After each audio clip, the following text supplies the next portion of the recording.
Le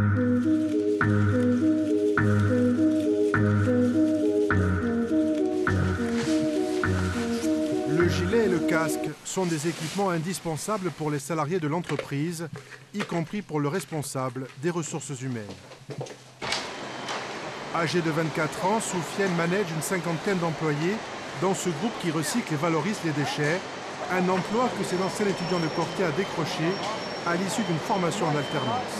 Comme tout étudiant, je me suis dit qu'après mes examens, enfin après mon Master 2, il me serait difficile de trouver un emploi aussi rapidement. Moi, grâce à mon stage de fin d'année, de fin d'études, j'ai su réellement m'intégrer à cette entreprise, faire mes preuves.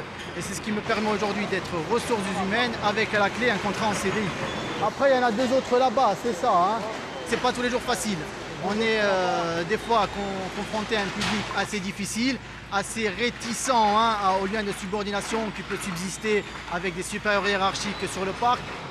L'entreprise joue la carte de l'alternance. Pour valoriser l'emploi local, les dirigeants ont signé un contrat avec l'université. C'est le cas d'une vingtaine d'autres patrons. L'alternance, cela représente 35 formations, 2000 étudiants depuis la création du dispositif, 400 offres d'emploi ou de stage sont proposées en moyenne chaque année. Cela semble porter ses fruits. La fac affiche un taux d'insertion professionnelle de 80% pour les étudiants de master. Derrière ce chiffre, il se cache rien. C'est un chiffre qui est brut et qui est réel, bien sûr. Il faut savoir que ce chiffre-là, il est le résultat d'enquêtes qui sont diligentées par le ministère chaque année. Alors, bien sûr, il s'agit d'un chiffre extrêmement général. Il faut savoir, par exemple, que le délai d'accès à l'emploi, globalement, à l'emploi qu'ils occupent au moment où ils les enquêtent, c'est-à-dire 30 mois après, le délai d'accès à cet emploi-là, il est généralement d'un an, et même un peu moins, mais enfin d'un an pour 70% d'entre eux. Des chiffres que relativisent le Pôle emploi et le STC. Le Pôle emploi dénonce une inadéquation entre les offres proposées et le niveau d'études. Pour sa part, le syndicat nationaliste regrette une migration de certains diplômés vers le continent. Lorsqu'on a franchi la mer, très souvent, c'est un peu comme ce qui se passait il y a quelques années. Il est plus difficile après de pouvoir revenir. Après, on peut faire sa vie autre part. On peut avoir d'autres opportunités, y compris salariales, qui font que le retour est de plus en plus problématique. Donc concrètement, créons les conditions ici du lien entre le monde de la formation et le monde économique. Ce taux peut être crédible, mais les jeunes ne sont pas forcément insérés dans le domaine de leur formation, dans leur secteur de formation. Nous retrouvons Vincent Cast là pour un droit de réponse.